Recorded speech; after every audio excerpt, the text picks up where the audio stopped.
y a de ça quelques semaines, j'ai été contacté par la marque Wido pour tester une de leurs imprimantes 3D, la Taina 2 qui se trouve juste derrière moi. Je vous avoue qu'au début, j'étais pas très chaud pour tester cette machine.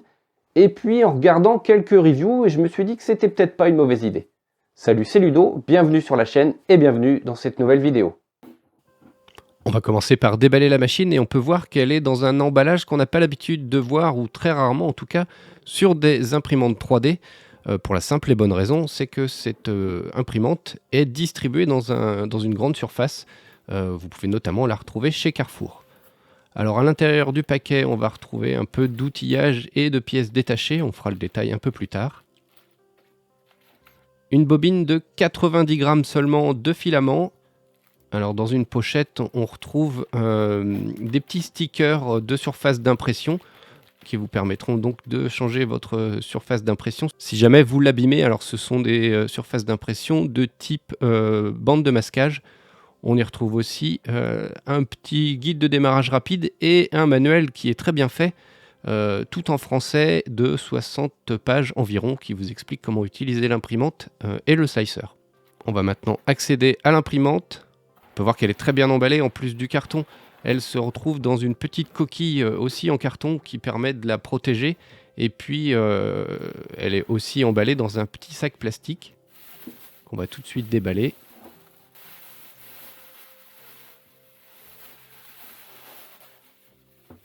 Et voilà, donc on a accès à l'imprimante.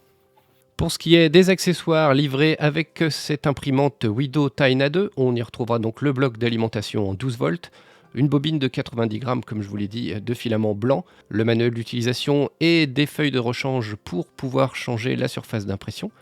On a aussi un tube PTFE de remplacement si jamais vous abîmez le tube PTFE qui est déjà installé sur l'imprimante, une clé plate pour pouvoir démonter la buse et une buse de rechange, 3 clés Allen pour faire de la maintenance ainsi qu'un tournevis. Et pour finir, on aura donc une carte micro SD avec une trentaine de fichiers déjà préparés et prêts à imprimer. Et puis une petite clé USB convertisseur USB vers micro SD. On continue avec les caractéristiques techniques de cette imprimante. Alors elle est dans un châssis semi-ouvert ou semi-fermé, c'est au choix, de 210 par 210 par 290 mm pour un poids d'à peu près 3 kg, ce qui la rend vraiment très facile à transporter. Elle est équipée d'un petit plateau qui n'est pas chauffant mais qui a une surface d'impression magnétique avec un revêtement de type scotch de masquage. Alors la surface d'impression, enfin le volume d'impression sera de 100 par 105 par 100 mm, ce qui fait vraiment un tout petit volume, mais qui peut permettre d'imprimer tout un tas de pièces, notamment du prototypage sur de la petite pièce ou alors pourquoi pas des figurines. Avant de pouvoir utiliser l'imprimante, vous n'oublierez pas de retirer le carton de protection qui se trouve derrière la grille, juste au niveau de la tête d'impression. Sur le dessus, on retrouve un écran LCD classique avec un bouton à molette poussoir, le logement pour la carte micro SD et un bouton reset pour redémarrer l'imprimante. Sur le côté gauche de cette imprimante, on va retrouver donc un petit support de bobine pliable qui malheureusement n'acceptera que des bobines de 250 grammes. Si jamais vous souhaitez avoir des bobines de 1 kg, il faudra soit imprimer vous-même un support de bobine que vous aurez modélisé et que vous pourrez fixer avec les vis de l'ancien support de bobine, ou alors imprimer un support de bobine sur roulement.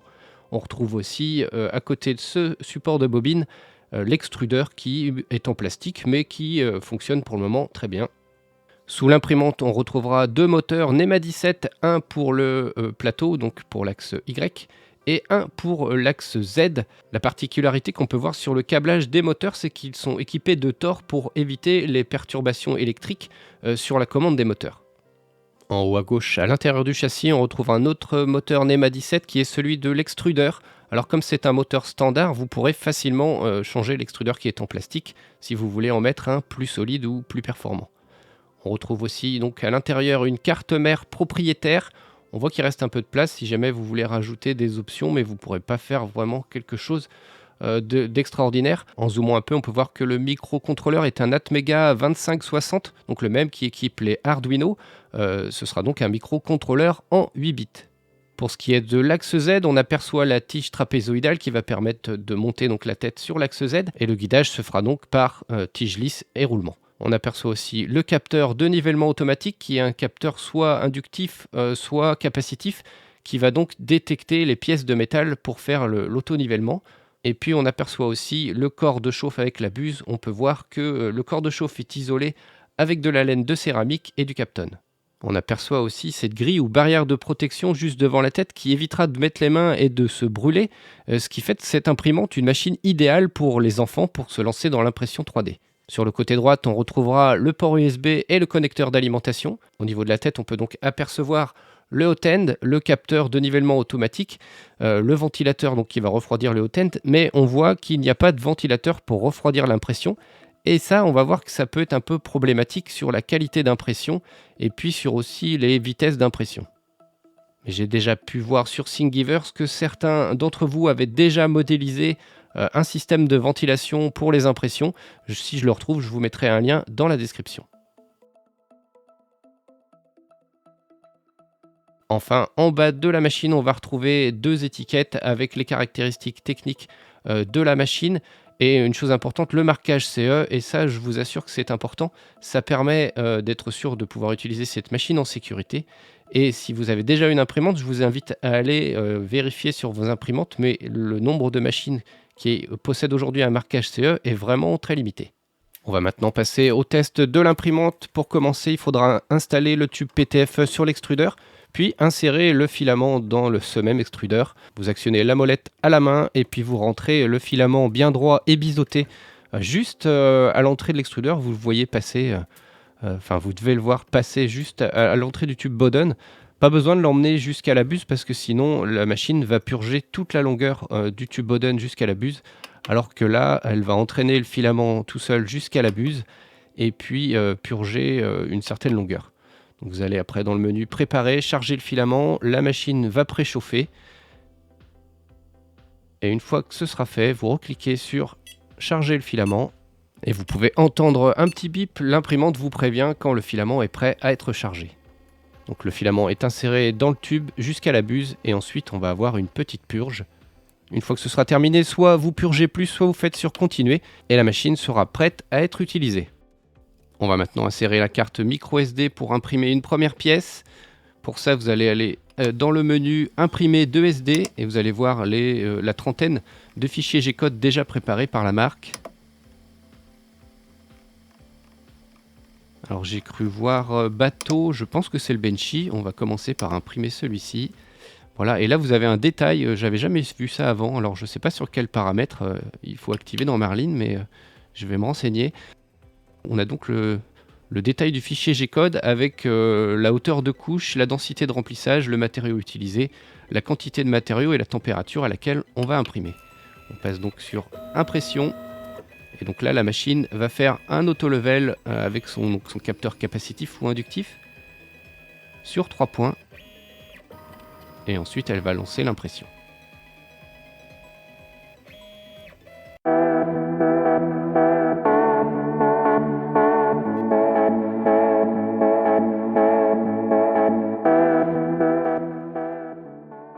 Alors comme je vous disais, il y a une trentaine de G-code préparés sur la carte micro SD. Alors si vous voulez voir un peu quel type de fichiers sont préparés, vous pouvez utiliser G-code Viewer qui est installé avec le Prusa Slicer.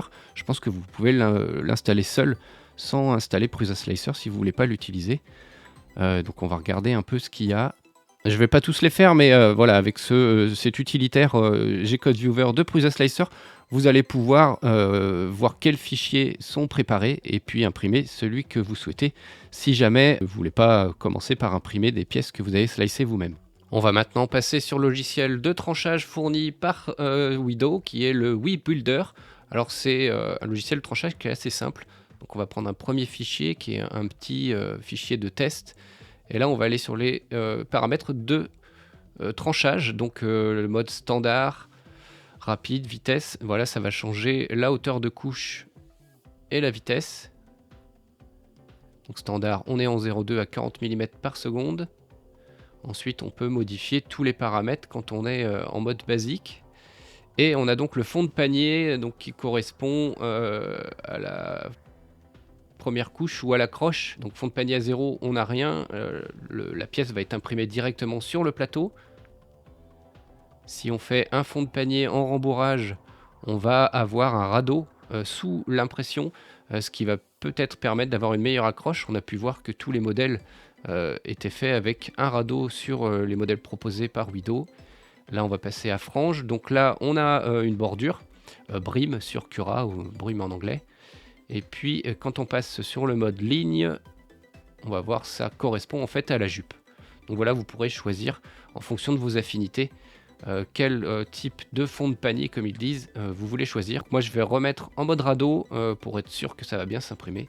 Et en mode avancé, vous pourrez toucher à tous les paramètres et les ajuster en fonction de vos résultats d'impression et de ce que vous souhaitez. Donc c'est une version allégée de Cura. On peut voir que dans le dossier d'installation de WeBuilder, il y a le Cura Engine, donc c'est le moteur de Cura qui est utilisé pour le tranchage. Donc pour slicer ou trancher votre fichier, vous appuyez sur tranche et après vous faites enregistrer directement le G-code sur la carte microSD et vous allez aller pouvoir l'imprimer. En parlant d'impression, on passe tout de suite sur la qualité d'impression avec le cube de calibration avec mon logo. Et on voit que l'imprimante s'en sort plutôt bien, même très bien, par rapport à des machines peut-être plus chères ou mieux équipées. Très peu de ghosting.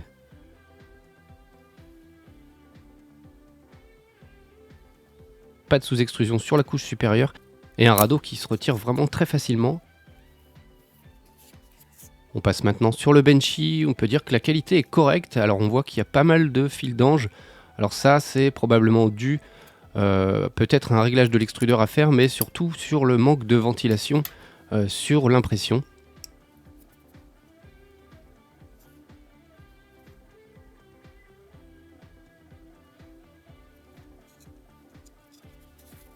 Le radeau, encore une fois, se retire très facilement. Et puis on passe sur le la mini impression bande test. On peut voir que la première couche qui n'a pas eu de radeau est très propre. Il y a très peu de ghosting encore une fois. On arrive bien à lire ce qui est écrit. Les petites tours sont pas mal imprimées. Après, je pense encore une fois que le manque de ventilation ne favorise pas ce type d'impression. Et pour les overhangs, on peut voir qu'elle commence à décrocher à 60 degrés. Et puis au-delà, en fait, c'est un peu dégueu, tout s'écroule. Encore une fois, c'est le manque de ventilation sur l'impression. Et pourtant, sur les bridges, on a l'impression qu'elle s'en sort pas mal. Pour le reste des détails, elle s'en est plutôt bien sortie. On arrive donc maintenant à mes conclusions sur cette imprimante 3D, la Taina 2 de chez Wido. Alors plutôt que de vous énumérer tous les points positifs et les points négatifs, j'ai retenu 5 points positifs et 5 points d'amélioration. Bon, en réalité, c'est plutôt 5,5 et je vais vous expliquer pourquoi. Le premier point positif, je trouve que c'est sa qualité d'impression. Pour une petite machine comme ça que j'ai pris au premier abord pour un jouet, je trouve que la qualité d'impression est plutôt pas mal.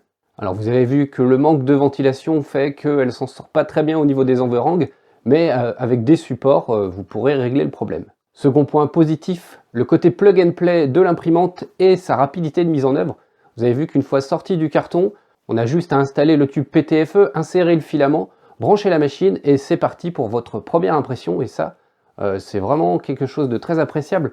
En moins de 5 minutes, enfin en 5 minutes le temps de déballer et de préparer, mais en 5 minutes vous êtes prêt à imprimer votre premier objet. Le troisième point positif, c'est la documentation. On a un manuel entièrement traduit en français de 60 pages qui explique comment utiliser l'imprimante, comment utiliser le slicer. Et ça, c'est plutôt rare chez les fabricants actuellement. En fait, on a un petit guide de démarrage, généralement, on a une notice de montage, mais après, pour l'utilisation, on se débrouille à trouver des tutos. Là, vous avez tout ce qu'il vous faut pour pouvoir utiliser cette imprimante sereinement. Troisième point, le côté compact et transportable de cette imprimante. Et vous allez voir, je l'ai emmené avec moi en voiture. Je l'ai branché sur un convertisseur 12 volts 230 volts, mais si vous avez un cordon allume-cigare suffisamment dimensionné, vous pouvez la brancher directement sur l'allume-cigare et vous pouvez imprimer en roulant. Vous pouvez vous déplacer avec, la prendre sous le bras. Elle est vraiment très facile à transporter. Pour moins de 3 kg, elle tient dans un sac de course. Enfin, c'est vraiment, je pense, un des côtés les plus attractifs de cette imprimante. Pour les makers qui ne peuvent pas se passer de celle-ci, vous pourrez l'emmener partout et imprimer à peu près partout. D'ailleurs, le copain Johan de la chaîne Ipslab va bientôt sortir une vidéo, peut-être qu'elle est déjà sortie. Vous allez voir qu'il a poussé la mobilité de l'imprimante à son maximum. Je vous montre donc l'installation. J'ai un convertisseur 12 volts 230 volts qui est donc branché sur l'allume-cigare. L'imprimante est branchée. Je vais choisir un fichier. Bon, par contre, je vais en prendre plein les oreilles pendant le trajet. J'ai cru voir un fichier qui prenait pas beaucoup de temps. Juste le temps de faire mon trajet. Voilà, celui-là il dure combien de temps? 25 minutes, ça devrait le faire. Par contre, ouais, je vais galérer avec le bruit. C'est pas grave. Et je vais pas filmer pendant le trajet parce que c'est dangereux. Je vais laisser la machine faire le travail et puis à l'arrivée, je vous montrerai le résultat.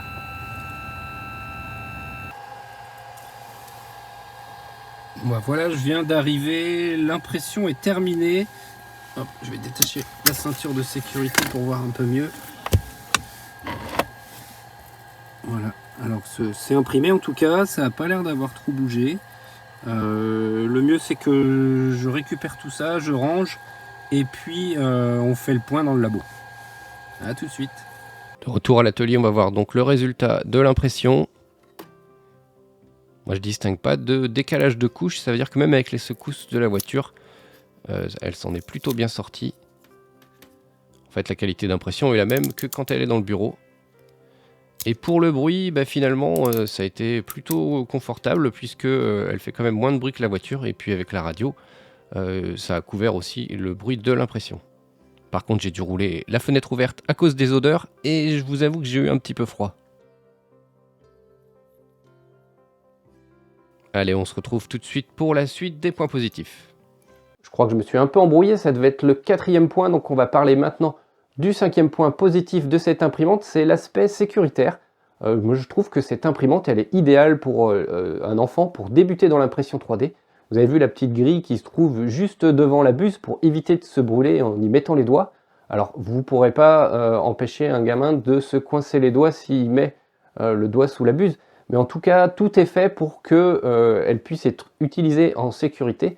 Et pour moi, cette imprimante, elle est plutôt destinée à des enfants pour démarrer dans l'impression 3D. Si vous avez des enfants d'une dizaine d'années, je pense que ce sera idéal. Et puis, pourquoi pas, sur l'aspect mobilité ou pour une deuxième imprimante, ça peut aussi servir à quelqu'un de plus aguerri, à un adulte qui connaît déjà l'impression 3D. Le 5e point et demi, oui, parce qu'il est à cheval entre les points positifs et les points d'amélioration, c'est le prix.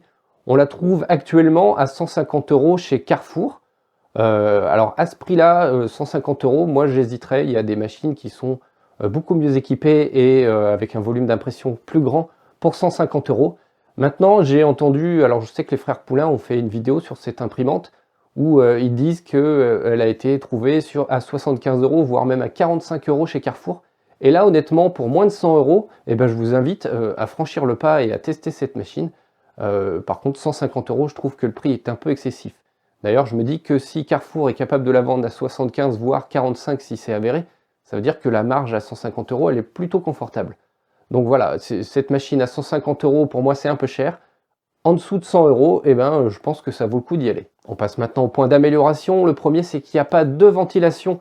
Donc comme je vous le disais, il n'y a pas de refroidissement de l'impression en cours, ce qui fait qu'on a des environs qui sont un peu dégueux. Vous pouvez supprimer ça soit en ajoutant des supports sur vos impressions, soit en imprimant un fan duct. Alors celui que je vous propose qui vient de chez Cult 3D et non pas de chez Thingiverse comme j'ai pu le dire tout à l'heure, il est à 15 €, je trouve que c'est un peu cher, il s'est fait un peu plaisir le gars qui a conçu le truc. Mais bon, vous pouvez peut-être en trouver des moins chers ou pourquoi pas modéliser le vôtre, ça pourra vous permettre de mettre un pied dans la modélisation. Deuxième point d'amélioration, c'est la maintenance. Alors on peut accéder à certains moteurs, mais alors ne serait-ce que pour changer la buse avec la grille qui est devant, c'est pas très simple. Accès à la carte, c'est pareil, c'est pas très simple. Voilà, tant que la machine fonctionne, c'est super. Après, pour la maintenance, vous allez passer un peu de temps à démonter si jamais vous en avez besoin. Mais bon, il n'y a pas de raison que la machine ne tourne pas quelques heures, quelques dizaines d'heures, avant que vous ayez besoin de faire la première maintenance. Troisième point d'amélioration, c'est un gros point d'amélioration. Cette imprimante n'est pas équipée de driver silencieux. Je pense que ce doit être des A4988 ou en tout cas un équivalent. Et vraiment, je pense que c'est l'imprimante que j'ai testée qui fait le plus de bruit. On dépasse les 50 dB, je vais vous mettre juste après un petit échantillon du bruit qu'elle peut faire. Voilà, c'est une imprimante transportable, ok, pour les enfants, c'est une imprimante idéale, ok, mais dans une chambre ou dans un bureau, vous allez fuir. Moi j'ai essayé de travailler pendant une impression et c'était vraiment très désagréable.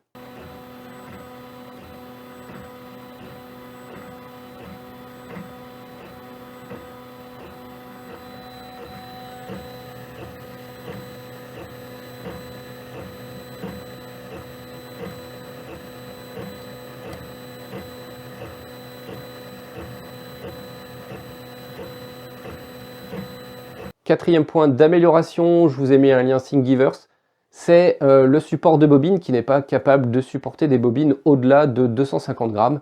Alors, je vous ai mis un lien gratuit vers un modèle Thingiverse qui va vous permettre, normalement, je ne l'ai pas testé, mais en tout cas c'est ce qui est vendu sur le site, vous allez être capable de mettre des bobines de 1 kg. Et enfin, le dernier point d'amélioration qui est plus personnel, on est sur une structure semi-ouverte ou semi-fermée, et puis en fait on a le plateau qui sort de la structure de quelques centimètres. J'aurais aimé que cette structure soit un peu plus grande pour que le plateau reste vraiment à l'intérieur, et ça aurait vraiment permis de mettre cette machine, pourquoi pas, dans un placard, enfin où on sait que rien ne va dépasser, elle ne va pas taper derrière ni devant, le placard pour éviter que ça fasse trop de bruit. Ça permet aussi de la poser par exemple sur votre siège de voiture si vous voulez imprimer en vous déplaçant. Là ça va pas être possible, il va falloir trouver une bidouille. En tout cas il ne faut pas la coller au mur et il ne faut pas coller quelque chose devant parce que le plateau sort de la structure. Voilà, comme je vous disais, c'est quelque chose de plus personnel si vous voulez travailler avec la mobilité de cette imprimante ou si vous voulez la coller dans un placard. Il faut faire attention à laisser de la marge en avant et en arrière. Voilà, j'en ai fini avec cette review sur cette imprimante Taina 2 de chez Wido. Alors, je voulais faire au départ une vidéo de 4-5 minutes, un truc assez rapide pour pouvoir passer, parce que j'ai beaucoup de retard sur mes vidéos.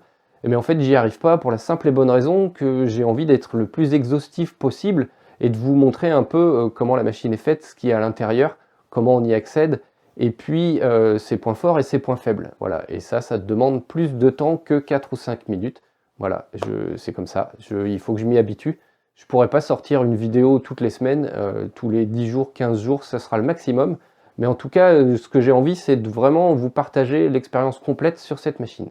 Voilà, j'espère que cette vidéo vous aura plu. Si vous l'avez appréciée, vous pouvez laisser un like, vous pouvez laisser un commentaire, je me ferai un plaisir d'y répondre. Vous pouvez aussi vous abonner à la chaîne et mettre la cloche des notifications. Ça m'aide à faire grandir la chaîne et ça m'aide aussi avoir de la visibilité auprès des marques et de recevoir des machines et de vous les proposer en essai comme ça. On se retrouve bientôt pour une prochaine vidéo. Prenez soin de vous, prenez soin de vos proches et n'oubliez pas, c'est en faisant qu'on apprend.